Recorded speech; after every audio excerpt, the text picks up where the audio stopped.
जिस बिल को मुसलमानों के हुकूक की हिफाजत करने वाला बिल बताया जा रहा है, उसी को पेश करने के लिए और उस पर बात करने के लिए लोकसभा में भाजपा सरकार के पास एक भी मुस्लिम सांसद नहीं है। सभापति महोदय, अशफाकुल्लाह खान जब फैजाबाद की जेल में फांसी के फंदे पर झूल रहे थे तो इसी देश की जमीन के लिए झूल रहे थे ना।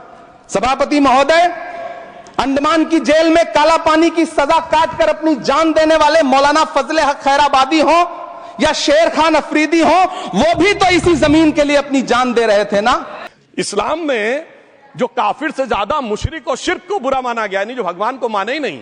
यहां देखिए वो लेफ्ट के लोग जो कहते धर्म एक अफीम है, वो आज खुदाई खिदमतगार बन के खड़े हो गए। सोचिए कैसा बदलाव आया है। और सर मुझे एक और चीज नजर आती है, एक पुराना गीत था, वक्त ने किया क्या हसी सितम। तो आज मैं कहना चाहूंगा, वक्त ने किया क्या हसी सितम कि मुस्लिम लीग और शिवसेना मिलके हो गए हम।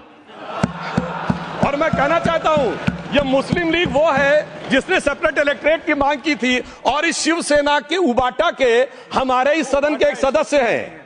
और सर हमारे साथ मुरली जी बैठे हैं, मुरली देवड़ा जी ने मुझे याद दिलाया, उन्होंने मिलिंद देवड़ा जी ने याद दिलाया, उन्होंने कहा एक जमाने में उन्होंने कहा था मुस्लिमों की नागरिकता छीन लेनी चाहिए। इसीलिए मैं कह रहा हूं, वक्त ने किया क्या हसी सितम, ये दोनों मिलके हो गए हम। और सर मैं इसके बाद एक टेक्निकल बात कहना चाहता हूं। जब इन्होंने टाइम ड्यूरेशन हटा दिया था और बैक में पीछे जा सकते थे, तो मैं पूछना चाहता हूं सर कि जब ब्रिटिश हुकूमत आई तो उसने तो मुगलों सारी हुकूमत ले ली थी, तो उनका मालिकाना हक कैसे हुआ? सर 1707 के बाद तो इस्लामी हुकूमत दिल्ली से खत्म हो गई थी। एक आखिरी मुगल बादशाह शाह आलम के लिए तो बोला जाता था सल्तनते शाह आलम दे लाल किले ते पालम, यानी आज का आईजीआई एयरपोर्ट। तो साहब उसके बाद ये गुजरात के सूरत से लेकर लखनऊ तक उनका मालिकाना हक निकलने कहां से लगा? अरे भाई जब दिल्ली को कैप्चर किया था अंग्रेजों ने तो सारी जमीन अंग्रेजों की थी। तो जब मैं अपने कांग्रेस के मित्रों से पूछना चाहता हूं, ये जब गवर्नमेंट ऑफ इंडिया एक्ट में पावर डीड ट्रांसफर की थी तो पढ़े नहीं थे क्या, या खोखले कागज पर साइन कर लिए थे, या कागज सही था, आप खोखला करने की बात है? मैं पूछना चाहता हूं, जब 250 साल तक वो हुकूमत ही नहीं रही तो उस हुकूमत के फरमान की लेजिटिमेसी कैसे हो सकती है? ये मैं कानूनविदों के लिए भी एक फूड फॉर थॉट रखने की बात करता हूं। और दूसरी बात मैं कहना चाहता हूं, ये किन हुकूमतों की बात कर रहे हैं सभापति महोदय? अगर सूरत नगर निगम पे दावा है मुगल के जमाने का और तमिलनाडु के मंदिर पर अरकाट के नवाब का, सभापति महोदय ये वो हुकूमतें थी जो जजिया लगाती थी, ये वो हुकूमतें थी जो जिम्मी का कॉन्सेप्ट रखती थी, ये वो हुकूमतें थी जो गाजी की बात करती थी। क्या भारत के संविधान में उन हुकूमतों के फरमान को सही मान्यता देना सही है? बिल्कुल गलत है। मैं कहता हूं बाबा साहब अंबेडकर के संविधान में यदि आप ऐसी हुकूमतों के फरमान को रखने की कोशिश करते हैं तो this is fraud on constitution. और हमारी सरकार ने अगर बैकडेट से वो बंद किया है तो उस फ्रॉड को रोकने की पूरी व्यवस्था की है। और यहां पर मैं ये भी कहना चाहता हूं सभापति महोदय, जमींदारी उन्मूलन 1948 में हो गया, मगर ये बाद में जमींदार कैसे क्रिएट हो गए? हमने बचपन में विनोबा भावे, हम लोगों के जन्म से बहुत पहले की बात है, विनोबा भावे जी के भूदान आंदोलन की बात सुनी थी, जिसमें जमींदारों से पैसा लेके जमीन लेके गरीबों को दी जाती थी। पर सभापति महोदय, कभी आपने सुना कि गरीबों की जमीन जमींदारों को मिल जाए? वो 2013 के बोर्ड ने वो व्यवस्था कर रखी थी, यानी वो भूदान आंदोलन था गांधी जी के शिष्य विनोबा जी का। तो आज के गांधियों के नेतृत्व में भू हड़प आंदोलन शुरू हो गया। अगर वो भूदान आंदोलन था तो ये भू हड़प आंदोलन था। इसलिए मैं एक और बात भी कहना चाहूंगा सभापति महोदय कि जिन हुकूमतों के फरमान की बात की जाती है, एक और फैक्ट है, इसको कोई अन्यथा न ले, जितने मुस्लिम बादशाह अलाउद्दीन खिलजी के बाद उन्होंने बगदाद की खलीफा का खुतबा पढ़ा है, that is a foreign rule, it's on record. कैसे उसको भारत सरकार मान्यता दे सकती है? इसलिए मैं कहना चाहता हूं जरा सा गौर से देखेंगे तो हकीकत आपके सामने आ जाएगी। और क्या कभी किसी ने कल्पना की, किसी क्रिश्चियन ने तो नहीं कहा कि इंडिया गेट हमारा है, गेटवे ऑफ इंडिया हमारा है, और चर्च नहीं सही फिर भी चर्च गेट हमारा है? तो फिर यह केवल किसी एक के दिमाग में क्यों आती है?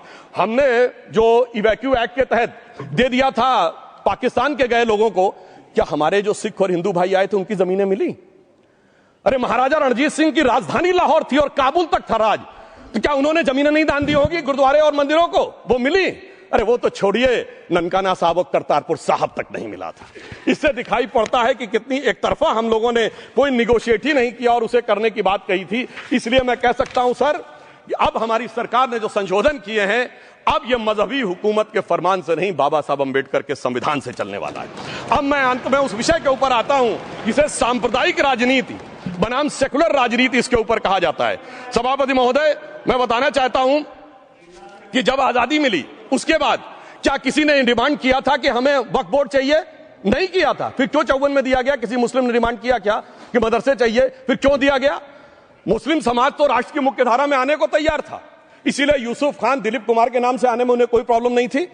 महजबीन बानो को मीना कुमारी के रूप में आने में प्रॉब्लम नहीं थी। मुमताज बेगम को मधुबाला बन के आने में प्रॉब्लम नहीं थी।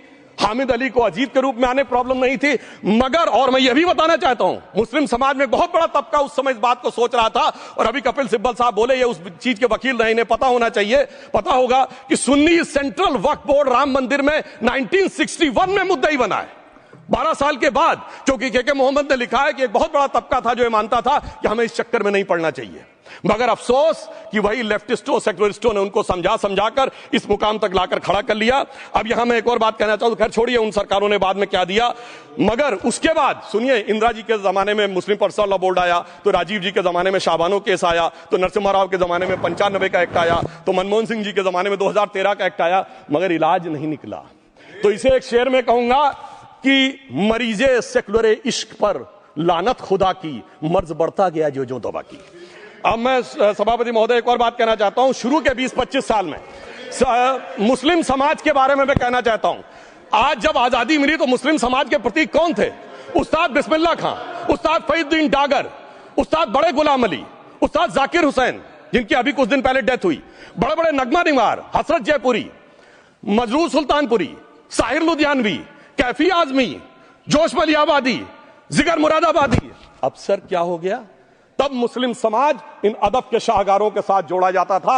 आज मुस्लिम समाज का नेतृत्व किन लोगों के साथ जोड़ता है? इशरत जहां, याकूब मेनन, मुख्तार अंसारी, अतीक अहमद, दाऊद इब्राहिम।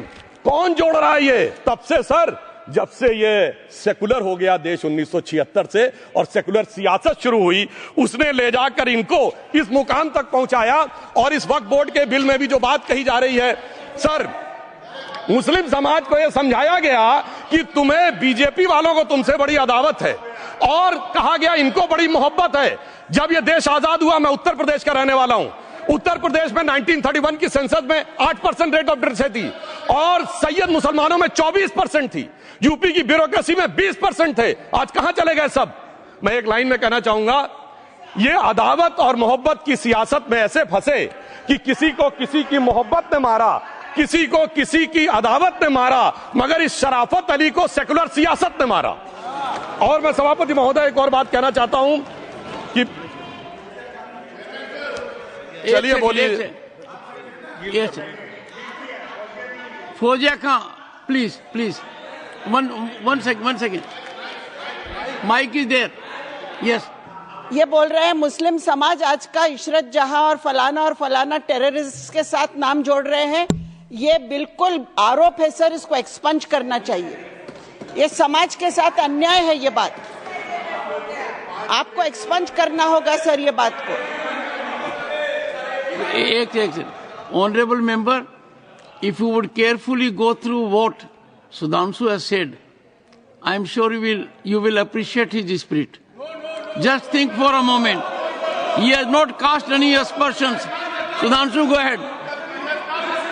मैं जवाब दूंगा और उसके बाद ये हमारा सदन माने ना माने, जो देख रहे होंगे उनके लिए कहना चाहता हूं, sir doctor APJ Abdul Kalam. 1 second.